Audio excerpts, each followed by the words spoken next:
Hi, this is Russell Stannard from teachertrainingvideos.com. I've had loads of people asking me about Zoom and loads of people asking me, Russell, I'm having problems with this, I'm having problems with that. So I've created a introduction to Zoom, but where I try to show you the typical things that go wrong. Now, I've been watching some of the videos on YouTube channels and some of them are excellent. They really do a good job of explaining Zoom, but they don't tell you some of the obvious things that you won't realize unless someone explains it to you. For example, when you open up the chat window and begin to chat, that doesn't mean to say that the chat window is opened on the student screen. They would have to click on chat as well to open up their chat to chat with you. Now, other systems don't work like that. In other words, if you change something, the students also see it, but not Zoom. So that is a problem sometimes. However, there are other things about Zoom that are really good. The screen share function in Zoom is excellent. So what I'm going to do in these videos is take you through the basics, get you started up, share your link, get the students logged in, get you to understand the basic layout, and then I'm going to go into detail on some of the important things. That is screen sharing, that is video sharing, that is the way that the layout and the chat works, etc., how you can control the audio. There's a couple of really important things, and to do this I'm actually going to do a few of the parts with someone else as well on screen, so we can actually kind of see a double interaction. This video has taken me ages. I really hope it's going to help you. If it does, please like it. Please share it with other teachers. I'm sorry that it's a bit long. Please, any questions, leave them in the comment section. And if you really like it, then come and join me on my YouTube channel. Let's get started. Now, you will need to create an account in Zoom. Your students don't need an account. You will simply send them a link and they will be able to join your webinar. One thing is, I'm just going to, if you click over and have a quick look at the pricing, just to make it clear, from what I understand, and it does seem that occasionally they change these things, but currently, if you're working in a one-to-one situation, then you are not limited. You can actually just practice for as long as you like, and I've been practicing with this for hours and hours in the free version to really understand how it works. If you're working with bigger groups of between 3 and 8 students, you are limited to only 45 minutes. But the free plan can be a good way to start because you can at least practice and make sure that you know how to work with Zoom. So I've got an account, so I'm just going to jump over to my account so we can actually start now to create straight away our first actual Zoom. And to do that, all I need to do, I'm going to click on my account, is click on schedule a meeting. That's the easiest way to do it. Schedule a meeting, and we're going to create a meeting and get someone in the class quickly. So I'm just going to write in a quick meeting with Keith. Okay, so as I said, I'm going to meet up with a friend of mine in a minute and go through a lesson with him so that we've got both the teacher view and the student view. I don't need to put anything else. The only thing I need to do is choose the date, choose the time, which you can do that from here. Decide how long it's going to be. So for example, whether you're going to do it for 1 or 2 hours. Make sure that you've got the right time zone for you. And a couple of little tips now to really help you with this. If you come down here, my tip to you is set it so host, that's the person that's actually setting up the Zoom, is on video, but that the participants aren't. If you've got 10, 15, 20 students in the class and they've all got their webcams on, this is really going to slow down the quality of the Zoom. So my tip to you is not to do that. You can turn on their audio, their videos at a later stage anyway. So I always start with the videos off. Here you want both. I very much doubt if any of your students are going to telephone in, but that would mean that actually they can use both telephone and computer for the audio. Come down to the bottom here, a couple of other things to keep in mind. This can be useful as well. Mute participants on entry. Why? Well, because if you've got 20 students all coming in and suddenly they are all chatting, then that's going to create a lot of noise. You really can only have one person talking at a time when you're working with a kind of webinar online classroom. So my tip for you would be to choose that and then to click on save. Now, once you've clicked on save, there's a couple of really useful things. First of all, here is the link to the actual webinar, and you just simply send that to your students. But one thing that Zoom does that's really helpful is they create this really simple invitation, and I can literally copy the top part of that invitation because I know that my friend is going to connect on a link, and just copy that and email it or paste it into a website or wherever you want. People know that they click on that button and they can join your webinar. So I've just sent an invitation to my friend. I've just emailed him that invitation, so I know that any minute now he's going to click and join. So let's start the meeting, and to start the meeting we click here. Just click on Start Meeting. Now, Zoom does require a little plugin, and so you do need to download the plugin onto your computer. Once you've got it, you should see this button here, which is going to open up Zoom.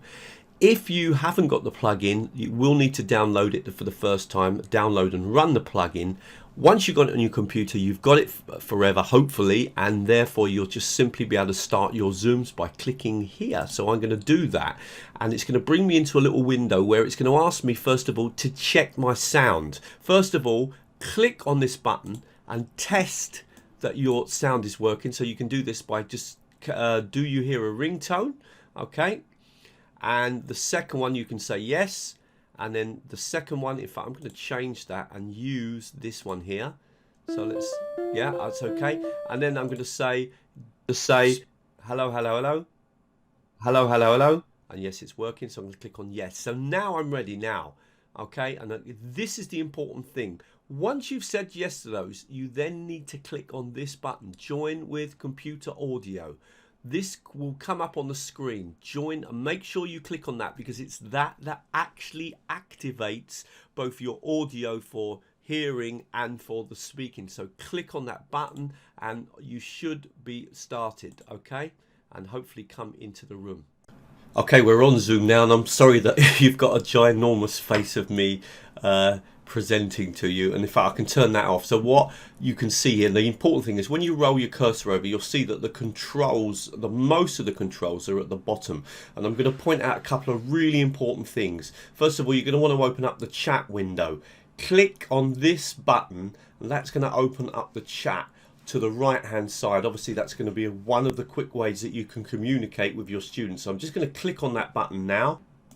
And you can see now it's opened up the chat window here on the right hand side. So you can close that. If you click on it again, it's going to close, but open it up and you can say hello, and anyone that's joining your room will be able to see that. So that's the first thing. Now the second thing is you have actually got control of your video, and just for a minute I'm going to turn the video off. If I come over here to the right hand side, then if I click here, you'll notice that I can click on stop video, but I can also restart the video at any time, okay, by clicking here.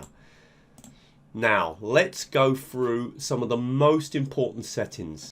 Now another button that people get confused about is this button here. Again, rolling down. Make sure that you click here because it's going to show you when participants join the room. At the moment it's just me in the room, and we'll be talking about that in a minute, but in a minute you'll see that other people can join the room, and that's where I'll see that they join. Remember, you've sent an invitation out and all your students should be able to join the room, and as long as you've got that button turned on, you will see all of the people as they join, and here is where your chat will be, okay? Let's say that you've sent out your invitations, but you've forgot to send an invitation to someone and you've already got your room open. Is there any way you can quickly get the link to them? Well, actually, yes. If you come up to here on the left and click here, you can actually see the invitation URL, and you can even copy that. So you can be in the middle of a presentation and quickly jump out, open up your email and send the invitation to someone if you need to. Now what I'm going to do is I'm going to log in on another account in another browser. I'm going to log in to my own Zoom. So I'm going to open up another browser and log in using that link, so that then we can start to see what the students see. Okay, so I'm now logged in as a student, and I want you to realize something. If you look here, first of all, obviously the teacher hasn't turned on the video, so we can't see the teacher. But also the chat room is not available, and this is one of the mistakes that a lot of teachers make, and it is one of the problems with Zoom.